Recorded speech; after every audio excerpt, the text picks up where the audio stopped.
General Simoy. General, bigay po kayo mga maisot!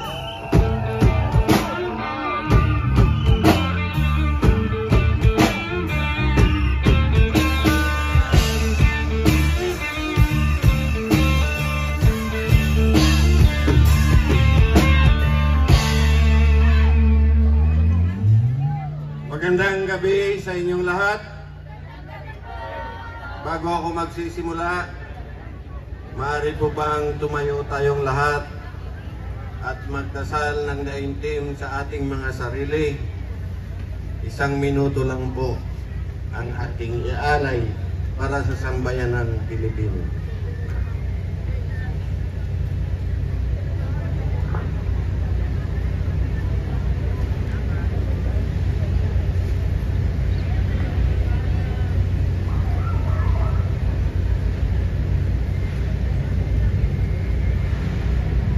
Maraming salamat po sa inyo at pakipalihog lang manglingkod ang tanan.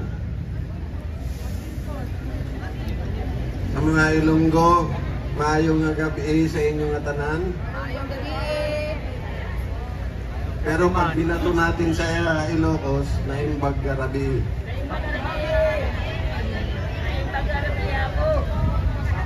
Ako po ay isang Ilonggo.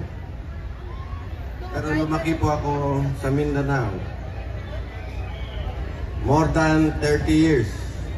Dahil yung father ko assigned sa Mindanao sa Philippine Constabulary. Ako po ay nandito dahil nagugulat ako sa ginagawa ng ating PNP sa Region 11. Ang Region 11 ang pinakamamahal kong lugar sa Mindanao. Bakit? 10 taon po ako na-assign doon simula ng Second Lieutenant. 1981 hanggang 1991. Sinabi ko na po ito nung una akong magsalita dito. Pero para sa kalaman ng ngayon lang ako nakikita dito. Maraming salamat at dumalo kayo sa pagtitipon na ito. Ito ay pagsasalita ng ating kalayaan. Katulong natin ang sambayanang Pilipino sa buong mundo. Nagugulat lang ako sa ginagawa ng PNP Region 11.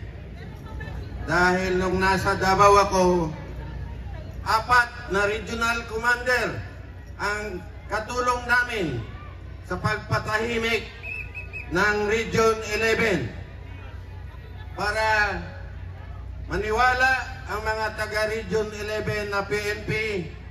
Kasama ko si General Bakay noong 1981. Pinalitan ni General Olano. Pagkatapos si General De Guzman. At ang pang-4 ay si General Tangatwe. Hindi ko makakalimutan ang instruction sa amin. Ako ay nasa Philippine Army. Assign ako sa RUC 11. Ang tinatawag natin ngayon na Eastern Mindanao Command. Si General Echeverria ang commander ng RUC 11.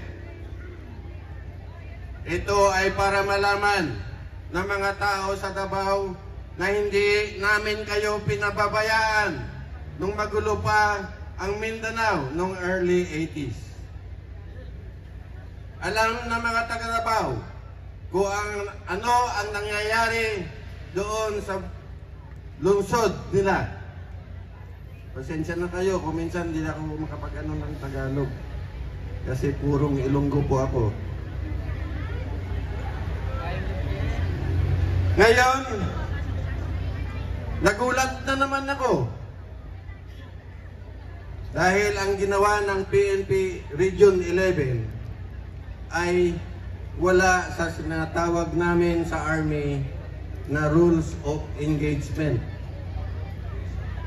Dahil noong kami pa ay nasa Region 11, ang palaging reminder ng mga commanders ng Region 11 PNP ay mag-operate tayo na sinusunod ang batas at walang human rights violation.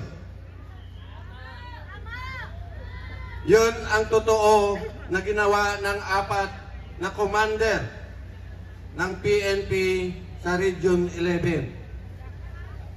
Kung meron man engkwentro sa gitna ng Davao na nalaman naman ito ng mga tao doon, ito ay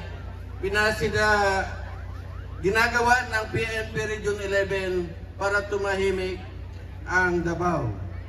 Peaceful. Ang role naman namin sa RUC 11 ay tinaasan kami ng aming commander to cooperate with the PNP in Region 11 para pare-pareho ang aming panuntunan sa paggawa ng mga operation. Ngayon, bakit nangyayari ang ganitong mga pangyayari sa buong Davao City? Isa lang naman ang kalaban nila, unarmed pa. Samantalang kami, nung panahon namin, ang NPA ay umabot sa 150,000. No, 150 lang. Hindi 150,000, I'm sorry. Nabibigla lang ako. 150 ang NPA sa Davao noon. Davao City yon. 4 ang kampo ng NPA sa Davao City. Wala pang army units sa Davao. Kaya kawawa ang PNP. Alam nyo ba kung ilan ang napatay na PNP nung nandun kami? Sa 3 buwan. Sa 3 buwan. Kung bibilangin ninyo, kami ang nakakapagbilang dahil kami ang nandoon. Hindi ito alam siguro ng mga PNP ngayon na nasa Davao. 38 ang pulis na pinapatay ng NPA sa Davao. Bakit? Sa pang-aabuso nila. Pero ang mga pinapatay noon ay nadamay lang sa mga abusado na nanggagawa ng iba-ibang krimen doon sa Davao City. Yan ang totoo. Yan ang hindi hearsay. Dahil ako ang nandoon. So ngayon, alam nyo na kung bakit magulo ang Davao. Anong hindi maganda ang palalakad ng local PNP sa Davao, ang nagta-traffic ay pinalitan. Naubos na kasi ang nagta-traffic doon eh. Binabaril sa gitna ng kalsada. So, kaya tinawag yung Marines. Ang Philippine Marines under kay then Colonel Biason, 3rd Marine Brigade. Sila yung nag-traffic doon sa Agdao. Ang tawag namin sa Agdao noong araw ay Nicaragdao dahil araw-araw may engkwentro sa gitna ng Davao City.